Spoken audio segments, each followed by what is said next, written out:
Assalamualaikum warahmatullahi wabarakatuh. Perkenalkan, kami dari kelompok 1. Dalam kesempatan presentasi kali ini, kami ingin mengangkat isu terkait pelanggaran lalu lintas pada jalan raya yang sering terjadi di Indonesia. Perkenalkan, kami dari kelompok 1 yang beranggotakan Aisyah Nabila Miftahul Jannah, Nabila Azahra, Rian Azam Syahid, saya Salsabila Fadilah, Steven Syifa Rahmatika, dan Yuda Novianto. Langsung saja kita masuk ke bagian identifikasi masalah. Pelanggaran lalu lintas masih menjadi masalah yang serius yang sering ditemui di berbagai daerah. Salah satu pelanggaran yang sering terjadi adalah pengendara yang tidak menggunakan helm saat berkendara, yang meningkatkan risiko cedera dalam kecelakaan. Selain itu, perilaku berkendara secara ugal-ugalan tanpa memedulikan keselamatan pengguna jalan lain semakin memperburuk situasi di jalan raya. Pelanggaran lalu lintas, khususnya terkait tidak menggunakan helm dan berkendara ugal-ugalan, merupakan masalah yang serius yang mengancam keselamatan pengendara dan pengguna jalan lainnya.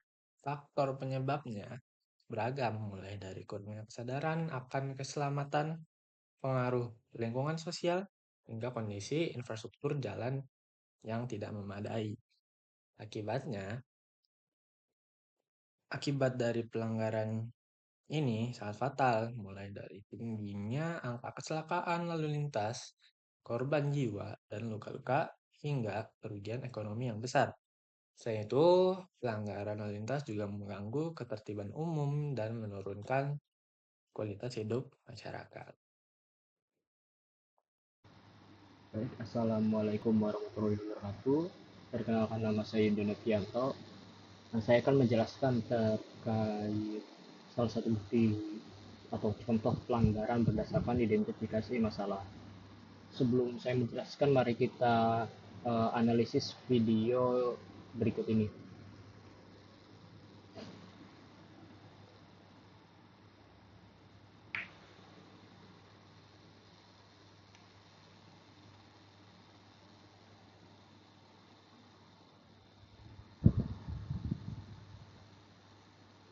Baik, itu adalah video atau salah satu bukti video pelanggaran lalu lintas dalam mengemudi.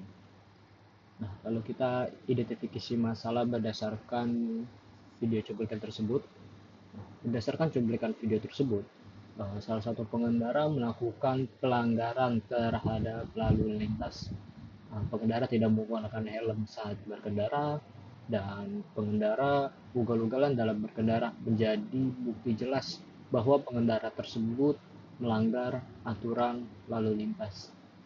Nah, melalui cuplikan video tersebut, kita dapat mengambil sebuah kesimpulan bahwa terdapat kurangnya kesadaran masyarakat terhadap aturan lalu lintas, bahkan dalam kondisi jalanan sepi seperti video tersebut.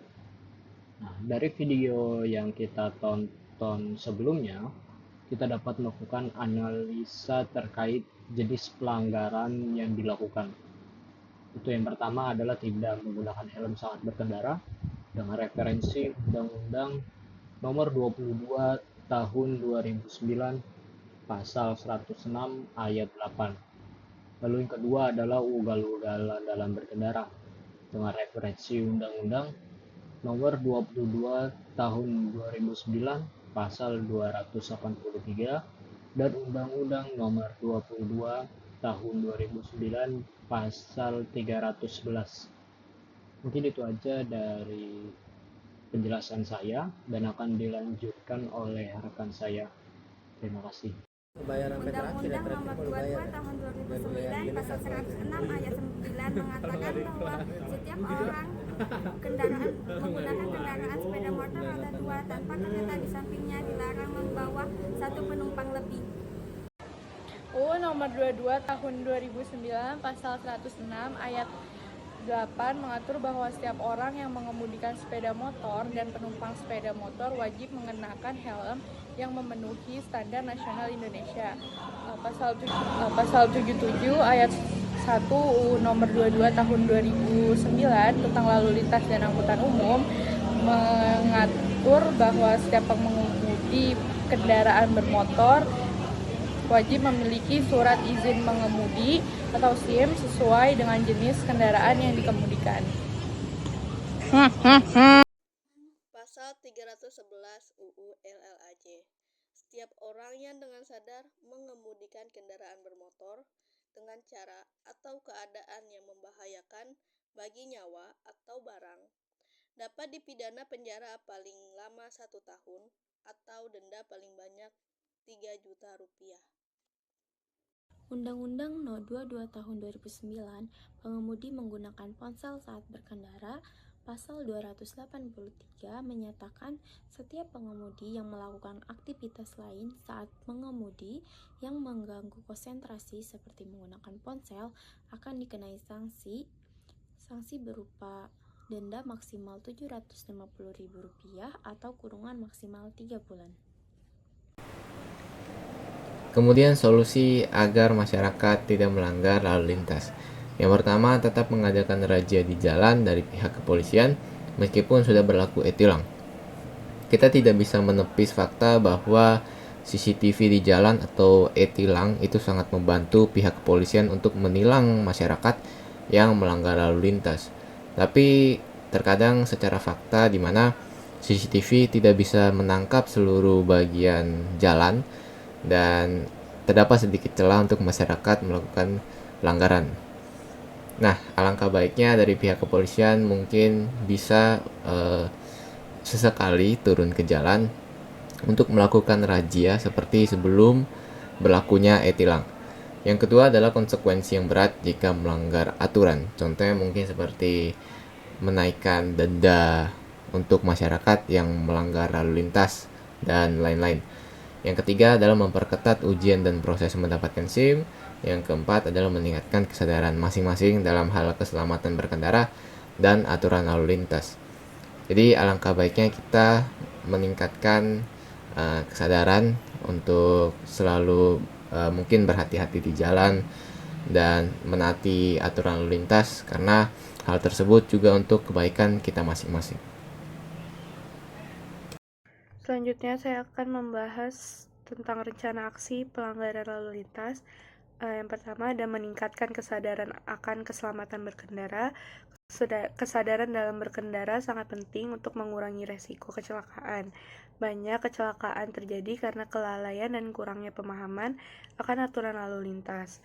Oleh karena itu, kita harus lebih disiplin dan memahami peraturan yang berlaku. Yang kedua, ada penggunaan helm saat berkendara. Helm adalah perlengkapan wajib bagi pengendara motor. Helm berfungsi untuk melindungi kepala dari benturan saat terjadi kecelakaan. Menggunakan helm bukan hanya sekedar mengikuti aturan, tetapi juga perlindungan diri agar tetap aman saat berkendara. Yang ketiga ada pentingnya SIM dalam berkendara. SIM atau surat izin mengemudi adalah bukti bahwa seseorang layak dan mampu mengendarai kendaraan dengan aman. Mengemudi tanpa SIM bukan hanya melanggar aturan hukum, tetapi juga membahayakan diri sendiri dan orang lain. Poin keempat adalah berkendara dengan aman dan mematuhi rambu lalu lintas.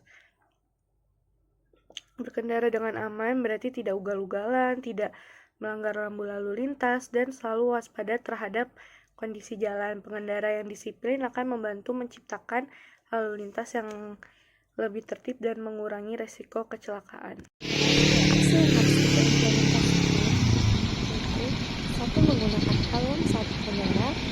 2. Mematuhi aturan dan rambu lalu lintas. Yang ketiga, berkendara dengan aman dan tidak ugal-ugalan. Undang-Undang Nomor 22 Tahun 2009 Pasal 106 Ayat 8. Kedua, Undang-Undang Nomor 22 Tahun 2009 UU LLAJ Pasal 106 Ayat 2. Penelitian solusi dan rencana aksi. Berdasarkan cuplikan video di atas, salah satu pengendara melakukan rencana aksi dalam meningkatkan keselamatan berkendara. Dapat kita lihat secara seksama, pengendara tersebut menggunakan helm saat berkendara, patuh dan dalam aturan lalu lintas, tertib dan aman dalam berkendara, dan tidak ugal-ugalan. Dapat kita simpulkan bahwa pengendara tersebut telah melakukan rencana aksi yang konkret dan sesuai dengan solusi serta undang-undang aturan lalu lintas. Sekian presentasi dari kami. Mohon maaf jika ada kesalahan dalam penyampaian materi atau kesalahan dalam berbicara. Saya ucapkan terima kasih. Assalamualaikum.